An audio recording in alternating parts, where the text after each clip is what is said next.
Chief justice of India Shri N V Ramana garu social media ప్లాట్ఫామ్స్లో వచ్చే రకరకాల fake news గురించి తన ఆవేదన వెలిబుచ్చారు. సోషల్ మీడియా అంటే యూట్యూబ్ కావచ్చు, ట్విట్టర్ కావచ్చు, వాట్సాప్, ఫేస్బుక్, ఇన్స్టాగ్రామ్, టెలిగ్రామ్.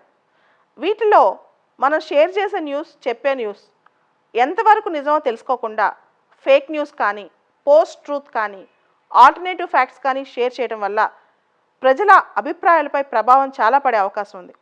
ముఖ్యంగా ఒక సెక్షన్ ఆఫ్ సోషల్ మీడియా అనేది కమ్యూనలిజం పెంచుతోందని ఆయన అభిప్రాయపడ్డారు. అంటే వార్తలు చెప్పడంలో కమ్యూనల్ యాంగిల్ చూపిస్తుంది. అంటే ఒక మతాన్ని ద్వేషించేలా చేయటం కానీ, ఒక మతాన్ని మాత్రమే ప్రేమించేలా చేయటం కానీ, పాజిటివ్గా చేస్తే పర్లేదు కానీ ద్వేషించేలా చేస్తేనే ప్రాబ్లం. అయితే అసలు ఏ కేసులో ఆయన ఈ మాట చెప్పారు? ఈ మధ్యన మనకు తెలుసు, కరోనా టైంలో చాలామంది మర్కజ్కి వెళ్ళారు, నిజాముద్దీన్కి. దానికి సంబంధించి సోషల్ మీడియాలో ఒక మొత్తం మీడియా చెప్పింది మర్కజ్ వల్లే కరోనా బాగా పెరిగిపోయింది అని చెప్పి. సో ఇక్కడ జమైత్ ఉలేమా ఈ హింద్ అనే సంస్థ దీనికి సంబంధించి తమపై బోల్డంత ఫేక్ న్యూస్ స్ప్రెడ్ అయిందని చెప్పి కోర్టులో కేసు వేసింది. ఈ కేసులో 3 జడ్జిలు ఈ కేసు వింటూ చీఫ్ జస్టిస్ రమణ గారు కూడా ఈ కేసులో ఉన్నారనమాట. అయితే ఎవరైతే ఈ ఫేక్ న్యూస్ స్ప్రెడ్ చేశారో వాళ్ళపైన యాక్షన్ తీసుకోవాలని చెప్పి కోవిడ్-19కి తబ్లిగీ జమాత్ ఎంతవరకు బాధ్యత సంబంధించిన ఫేక్ న్యూస్ సంబంధించి ఈ మర్కజ్ ఇష్యూకి సంబంధించి ఒక కేసు నడుస్తోందనమాట. ఈ కేసులో ఈయన చీఫ్ జస్టిస్ ఆఫ్ ఇండియా గారు ఈ విధంగా వ్యాఖ్యానించారు. అయితే అసలు సోషల్ మీడియా ప్లాట్ఫామ్స్ కానీ, వెబ్ పోర్టల్స్ కానీ జవాబు చెప్పే అవసరం లేదా అని కూడా ఆయన ప్రశ్నించారు. ఇక్కడ 2 అంశాలు మనం గమనించాలి. సోషల్ మీడియా అని వచ్చిన తర్వాత everybody have become a content maker and content provider. ప్రతి ఒక్కళ్ళు వాళ్ళకి ఏది ఇష్టమో అది రాసేయచ్చు. దానిలో ఎంతవరకు నిజం ఉంది, ఎంతవరకు లేదనేది తర్వాత ప్రజలు కూడా ఆ కంటెంట్ చూసి ఆ మనిషిని జడ్జ్ చేసేస్తారు. ఇదే చాలా ఇంపార్టెంట్ ఇష్యూ. ముఖ్యంగా వ్యక్తులపైన ఈ ప్రభావం ఉండొచ్చు, వ్యవస్థ పైన ఇంకా ఎక్కువ ఉంది. ముఖ్యంగా భారతదేశ సమాజంలో ఎన్నో కులాలు, ఎన్నో మతాలు ఉన్నాయి. ప్రతిదీ ఒక కులం పర్స్పెక్టివ్లోనో, ఒక మతం పర్స్పెక్టివ్లోనో, ఒక ప్రాంతం పర్స్పెక్టివ్లోనో ఎక్స్ప్లెయిన్ చేస్తే, ఎందుకంటే ప్రతి వ్యవస్థలో కొన్ని లోపాలు ఉంటాయి, కొన్ని మంచి ఉంటుంది. ఏది 100% పర్ఫెక్ట్గా ఉండదు. కానీ నువ్వు ఒకటే పర్స్పెక్టివ్లో, ఒకటే యాంగిల్లో ఏ వ్యవస్థను చూపించినా దానిలో చాలా లోపాలు కనిపిస్తాయి. సో మనం చూపించే విధానంలో ఉంటుంది, వార్తలు ప్రొజెక్ట్ చేసే విధానంలో ఉంటుంది. సోషల్ మీడియా ప్లాట్ఫామ్స్ కొందరు పెట్టుకొని ఇంటెన్షనల్గా కొన్ని పర్స్పెక్టివ్స్లో చూపించడం కరెక్ట్ కాదు అని చెప్పి చాలామంది అభిప్రాయపడుతున్నారు. సోషల్ మీడియా డిజిటల్ ప్లాట్ఫామ్స్ అనేవి వ్యక్తులకే కాదు వ్యవస్థలకు కూడా సమాధానం చెప్పట్లేదు.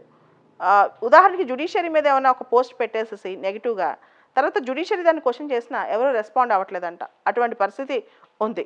ఈ వెబ్ పోర్టల్స్కి అసలు ఇది ఉందా అని చెప్పి, అసలు వాళ్ళకి ఏమైనా నియమాలు ఉందా అని చెప్పి చాలామంది అడుగుతున్నారు. దీనికి సంబంధించి 2-3 విషయాలు సొలిసిటర్ జనరల్ పేర్కొనడం జరిగింది.